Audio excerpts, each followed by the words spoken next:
Hi, I'm Chuck Olenek. I'm a reenactor.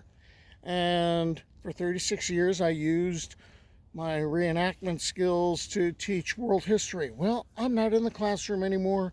So what I've decided to do is follow different threads of history, mostly California history, and tell those stories while in garb. And so I've been covering the missions because, hey, California, hello. And that led to following trails of different California outlaws. And then I got into ghost towns, and then there's military history. Well, I tugged on a couple of history threads, and I didn't expect that they would end up in the same place. I was researching Fort Tejon, and I heard mention of a temporary camp that was located about 20 miles east of Barstow. And then, on the way back from a reenactment, I happened to see a road for Camp Cady. And pieces started to fit together. And I started digging around on what I could find around Camp Cady. And I thought it would just simply be a mention in my Fort Tejon story. But I decided it was a lot bigger. So here we are at the site of Camp Cady. So let me tell the story. The story of Camp Cady, which was located about 20 miles east of modern-day Barstow, actually begins at Fort Tejon, 160 miles away, as Google Maps says. The Dragoons at Fort Tejon patrolled a wide area and had many responsibilities. They settled disputes involving Indians in the Tule and Kern River districts. They toured the Owens Valley, the San Gabriel Valley, and the Mojave River country to overawe the Indians in those regions and to protect the miners and prospectors. January 8th, 1859, B and K companies of the 1st Dragoons, who were stationed at Fort Tejon, were sent out from the fort to this area, and they were to seek out some renegade Indians. And the next day, they ended up fighting an engagement with the Mojave. All right, jump ahead the next year. February of 1860, Dragoons were sent out again to this area, and in March, the Los Angeles Star published a story about how there had been a murder along the Mojave and how there was a need for a fortification. Now, instead of relying upon a small sub-post which already existed in San Bernardino, that had been established in 1858, on April 14th of 1860, 80 Dragoons from Fort Tejon were sent to establish Fort Cady, or Camp Cady. This was an area long traveled by indigenous peoples, by Padre Francisco Garces in 1776, who was just all over the Mojave region. Gabriel Moraga, one of the Soldados de Cuero, he quelled Indian revolts, Indian uprisings in 1819, and used the very same site that Camp Cady would be established upon. In 1826, Jedediah Strong Smith passed through the desert area using the same trail that had been used by Garces, and he'd done that in other places too, followed by John C. Fremont in 1844. It was a well-traveled route, and non-Indian travel on this and on the nearby Salt Lake Road was beset by Paiutes, Mojaves, Shoshones defending their homeland. Mere days after the camp is established, that was on the 14th of April, the 18th and 19th, the Dragoons fought another engagement against the Paiutes, and they would remain a problem for a while. For the first 3 months that the Dragoons were here, they basically had to create shelters for themselves using brush and mud, or they were creating dugouts. And even while they were living under these conditions, they ended up having to also construct redoubts at Soda Springs and Bitter Springs. This was not a plum assignment.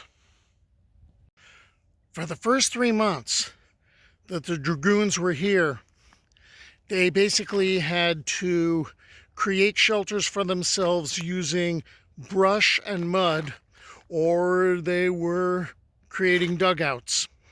And even while they were living under these conditions, they ended up having to also construct redoubts at Soda Springs and Bitter Springs. This was not a plum assignment. The makeshift quarters were finally replaced by permanent structures built by Army regulars. The post had a parade ground 300 yards square, with the buildings arranged along 3 of its sides. The buildings were of adobe because, hey, no trees, or very few of them. It was floored and shingled, roofed, plastered outside, plastered and whitewashed inside. The officers' quarters was apparently the only structure that had ceilings. A soldier's life was monotonous here. Okay, you had reveille at 5 o'clock, breakfast at 5:30.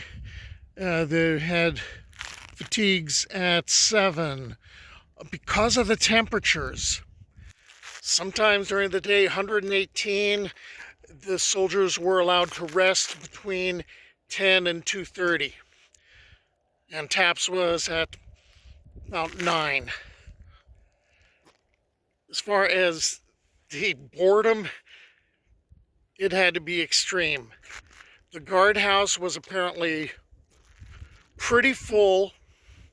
The rations were bad. An inspector that came out saw that cattle being brought out that were 450 pounds lost 100 pounds on the journey from Los Angeles to here. Desertion was common. One experienced dragoon, was very experienced at Indian fighting. He just deserted. 2 others followed him.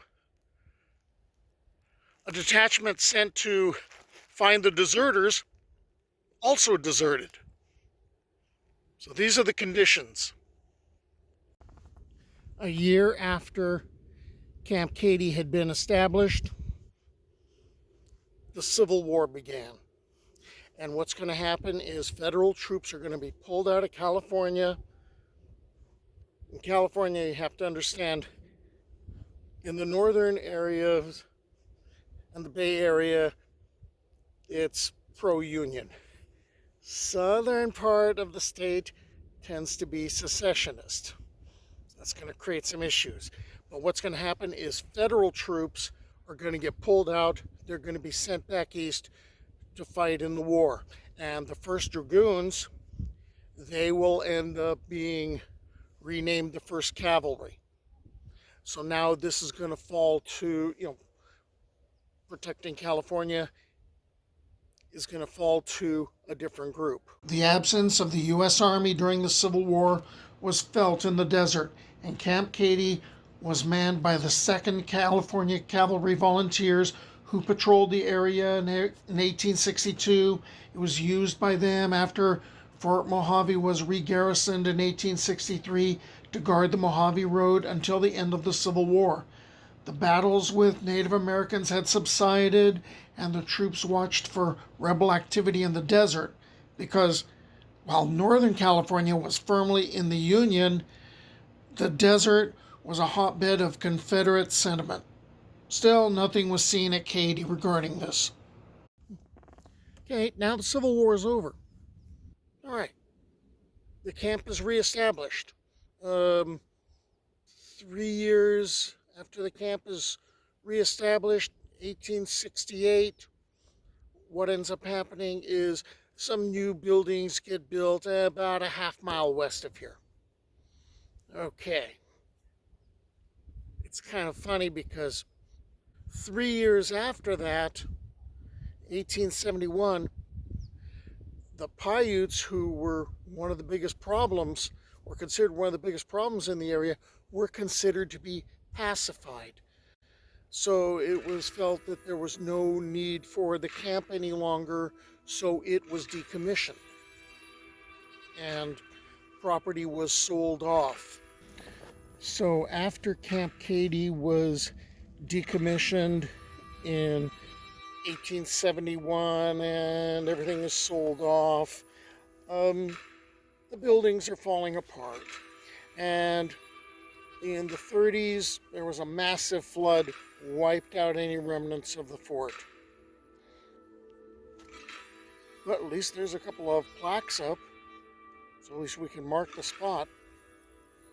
So I hope you stick around for more videos. I hope you subscribe to the channel because that would be really cool. And until the next time, bye.